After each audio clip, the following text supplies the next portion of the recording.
Fox Weather to get an idea of when the winds are going to drop and when firefighters might be able to get some of these planes put up in the air. Kendall.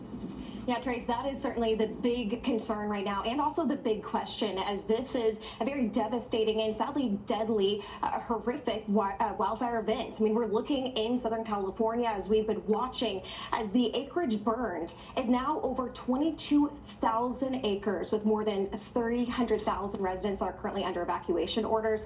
And certainly the Palisades fire, which is burning near Santa Monica right now, this has doubled in size. So 11,800 acres burned. Of course, the Eaton fire, which is burning near Pasadena, also has increased to 10,000, almost 11,000 acres burned. And so the biggest issue has been the fact that, like you mentioned, Trace, we've had incredibly strong wind throughout the day. We have had winds gusting upwards of 80 to 90, even 100 miles per hour. And that is why, as of right now, taking a look across the state of California, 395,000 customers are without power at this time, and that number has continued to increase as well. Ventura County is coming in at that #1 place. 24% of the entire county is without power. Los Angeles coming in at 7%. And so here's those top wind gusts, like I was mentioning, ranging anywhere between 90 to 100 miles per hour. Those are hurricane force wind gusts, and that begs the question, well, when are conditions going to improve? And so as we look at our current wind alerts,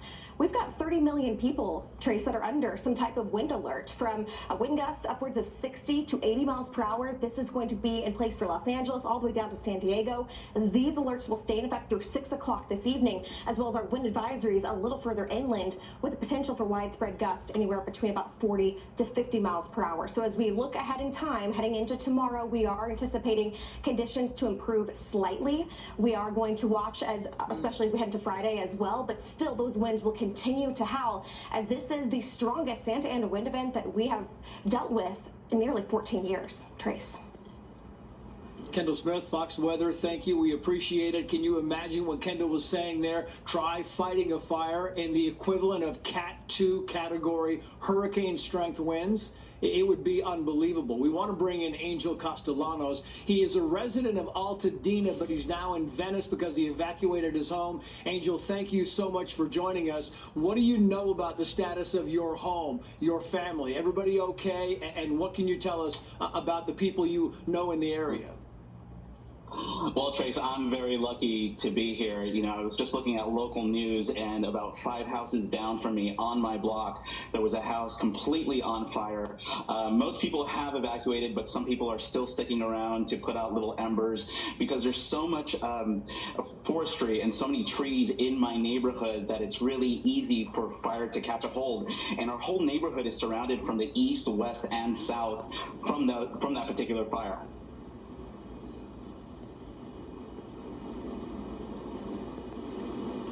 Yeah, I lost. And Angel, if you know, can you give us an idea?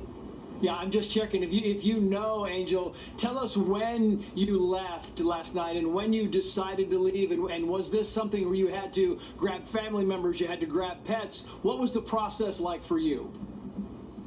Well, we lost power at 5 p.m. and from ignition, it was 4 hours till evacuation. So we left the Eaton Canyon area at 7 p.m. last night. I grabbed my dog, grabbed our emergency documents. You know, we have a fire bag, and in our community, we're pretty prepared for emergencies like this, but it was such a quick evacuation notice that it was just a mass exit leaving the Eaton Canyon area there in Altadena. And I headed about 4 miles east to Monrovia, and in Monrovia, we got an alert to evacuate at 5 a.m. So I went back home to check there, and at 5:30, I saw an apocalyptic scene that I had never seen before. We had 70-mile-per-hour winds, we had the fires, we had full trees and palm trees down in our neighborhood. It was just a complete disaster, and you just never knew where the fire was coming from, and that was the scary part of it all. Yeah, it's amazing to me, Angel, because we are on my phone. We're in the middle of these high gust winds down here in Malibu, and they're still giving alerts. The county of Los Angeles giving alerts, telling people that different areas are still evacuating. I mean, this is still something in progress. Have you been told and given any updates on when firefighters might be able to clear some of these areas in Altadena? Not at all, because Altadena relies on the National Forest Service. They rely on CAL FIRE and the Pasadena Fire Department. And so there's about 750 firefighters in Altadena now, but they're stretched so thin because the fires not only come from the hillside, but it's gone into the neighborhood. So we have absolute zero notice of when we can go home, or even if our homes are still there.